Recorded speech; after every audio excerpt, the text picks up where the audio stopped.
القمح هو النعمة الأصلية للمواطن، وهو من الركائز الأساسية لاستقلالية الوطن.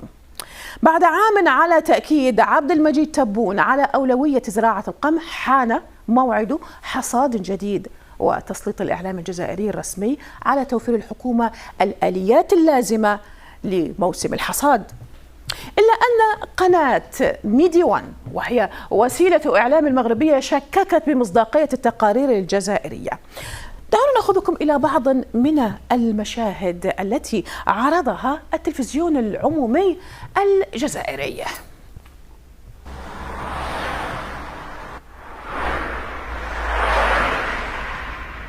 هذا واحد من الفيديوهات التي نشرها التلفزيون الجزائري هنا، مثلا يتضمن مؤثرات صوتية، ويظهر فيديو ملتقط بالدرون موكبا طويلا من عشرات الشاحنات، معظمها باللون البرتقالي وأخرى بيضاء، أثناء السير على طريق إسفلتي طويل.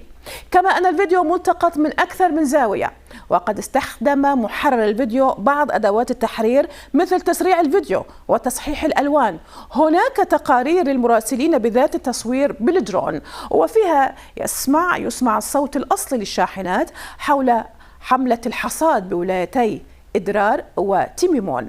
الولايتان استفادتا من دعم الولايات الأخرى بشاحنات النقل والحاصدات بسبب وفرة المحاصيل التي تفوق قدرتها على النقل. مقدمة برنامج أصداء النت حنان التسوري على قناة ميدي وان المغربية قالت إن الفيديو الجزائري معمول بالذكاء الاصطناعي. شاهدنا خطا طويلا من الشاحنات، وشاهد العالم كذلك هذا الخط الطويل من الشاحنات، لكن هذا الفيديو كله بالذكاء الاصطناعي، مما يطرح العديد من علامات الاستفهام حول حقيقة الوضع على الأرض. هو تحايل واضح وتضليل إعلامي كبير ومهزلة بل فضيحة جديدة للنظام الجزائري. هكذا تنوعت وتباينت تعليقات النشطاء على هذا الموضوع عبر مختلف منصات التواصل.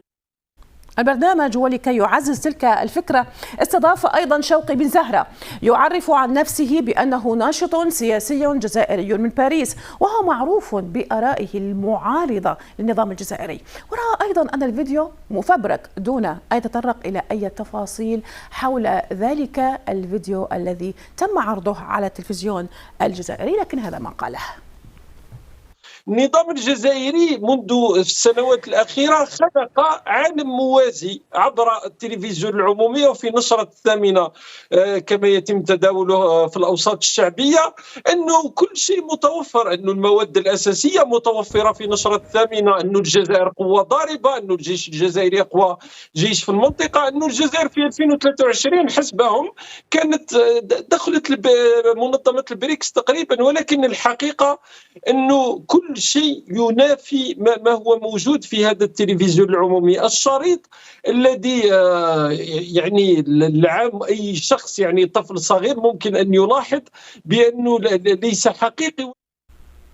الادعاء بأن الفيديو الجزائري معمول بالذكاء الاصطناعي تحول إلى مادة دسمة بين الجزائريين والمغاربة على مواقع التواصل. هنا بعض من التعليقات. عبد الرزاق يقول: يبدو أن الإعلام المغربي لم يهضم الثورة الزراعية الكبرى في الجزائر بين قوسين أدرار، ويتهم التلفزيون الجزائري بفبركة الحقائق على الأرض، ويقول إنها صور من الذكاء الاصطناعي. ماذا يقول أحمد؟ يقول: رغم كل هذا أدرار لا تمتلك ولا طريق واحدة من المستوى الجيد، كل الطرق مهترئة، فهو يشكك أصلا في أن يكون هناك طريق في تلك المدينة. أما هنا عبد الحق يقول: عبد الحق، المهزلة هي انزلاق قناة ميدي وان في نفس مستنقع الإعلام الجزائري والمعاملة بالمثل. هل لم تجد هذه القناة أي موضوع لمناقشته، أم أنها وجدت هذا الموضوع سواء كان صحيحا أو مفبركا مادة دسمة؟ ما هي الفائدة المضافة من هذا الموضوع؟ إضافة إلى تلك الفيديوهات، فيديوهات الشاحنات، نشر التلفزيون الجزائري تصريحات لمسؤولين جزائريين يؤكدون فيها على تأمين المتطلبات اللوجستية لموسم الحصاد، ومنها تصريح لمدير النقل بالديوان الجزائري المهني للحبوب، وهذا ما يقوله: نحن اليوم في ولاية النعال للوقوف على حسن سير هذه العملية. حيث سخر الديوان الجزائري المهني للحبوب كل الإمكانيات المادية والبشرية واللوجستية، تمثلت في ما يفوق 160 شاحنة لنقل الحبوب، بالإضافة إلى مختلف الأعداد للنقل وتجميع المحصول. مشاهدين، نحن في ترندينج سألنا قناة ميديا وان عن الدليل الذي استنتجوا من خلاله أن فيديو التلفزيون العمومي الجزائري معمول بالذكاء الاصطناعي، لكن لم يصلنا أي رد حتى الآن.